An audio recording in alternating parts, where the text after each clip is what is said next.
एक बार की बात है कि एक समृद्ध व्यापारी जो सदैव अपने गुरु से परामर्श करके कुछ न कुछ सुकर्म किया करता था, गुरु से बोला, गुरुदेव, धनार्जन हेतु मैंने अपना गांव पीछे जरूर छोड़ आया हूँ, पर हर समय मुझे लगता है कि वहाँ पर एक ऐसा देवालय बनाना जाए जिसमें देव पूजन के साथ साथ भोजन की व्यवस्था हो, अच्छे संस्कार से लोगों को सुसंस्कृत किया जाए, आशरण को शरण मिले, वस्त्रहीन का तन ढके, रोगियों को दवा और चिकित्सा मिले, बच्चे अपने धर्म के वास्तविक स्वरूप से अवगत हो सके। सुनते ही गुरु प्रसन्न हो बोले, केवल गांव ही क्यों, तुम ऐसा ही एक मंदिर अपने नगर में भी बनवाओ। व्यापारी को सुझाव पसंद आया और उसने 2 मंदिर, एक अपने गांव में और दूसरा नगर में, जहां वो अपने परिवार के साथ रहता था, बनवा दिए।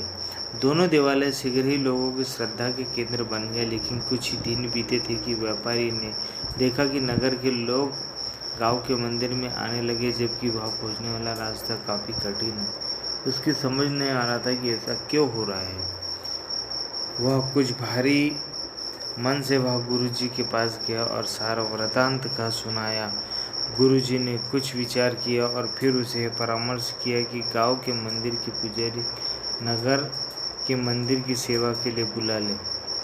उसने ऐसा ही किया, नगर के पुजारी को गांव के और गांव के पुजारी को नगर की सेवा पर नियुक्त कर दिया। कुछ ही दिन बीते थे कि वहां पर देखकर स्तब्ध रह गया कि अब गांव के लोग नगर के मंदिर की ओर रुख करने लगे। अब तो उसे हैरानगी के साथ साथ परेशानी का भी अनुभव होने लगा। बिना एक क्षण की देरी किए वह गुरुजी के पास हाथ जोड़कर कहने लगा, आपके आज्ञानुसार मैंने दोनों पुजारियों का स्थानांतरण किया, लेकिन समस्या तो पहले से भी गंभीर हो चली है। अब तो मेरा गांव के परिचित और परिजन कष्ट सहकर और किराया भाड़ा खर्च करके नगर के देवालय में आने लगे। मुझे यह देखा नहीं जाता। व्यापारी की बात सुनते गुरुजी सारी बात समझ गए और बोले, हैरानी और परेशानी छोड़ो, दरअसल जो गांव वाले पुजारी है उनका अच्छा स्वभाव ही है, जो लोग उसी देवालय में जाना चाहते हैं जहाँ वे होते हैं। उनका लोगों से निस्वार्थ प्रेम, उनसे दुख से दुखी होना और उनके सुख से प्रसन्न होना, उनसे विनम्रता का व्यवहार करना ही लोगों को उनकी ओर आकर्षित करता है और लोग स्वतः ही उनकी ओर खींचे चले आते हैं। अब सारी व्यापारी की समझ में आ चुकी थी। मित्र, हमें भी यह अच्छे से समझना चाहिए कि हमारा व्यक्तित्व हमारे बाहरी रूप रंग से नहीं, हमारे व्यवहार से निर्धारित होता है।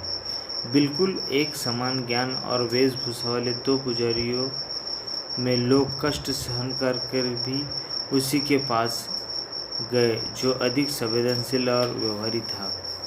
इसी तरह हम चाहे जिस कार्य क्षेत्र से जुड़े हो, हमारी सफलता में हमारे व्यवहार का बहुत बड़ा योगदान होता है। हम सभी को इस पर परम सत्य का बोध होना चाहिए कि इस धरती पर मात्र अपने ही नहीं आए, हमें अपने सुख दुख की चिंता के साथ साथ दूसरों के दुख सुख को जरूर बांटना चाहिए, उनसे मित्रतापूर्ण व्यवहार करना चाहिए, ताकि हम जहाँ पर उपस्थित हो वहाँ पर स्वतः ही एक अच्छा वातावरण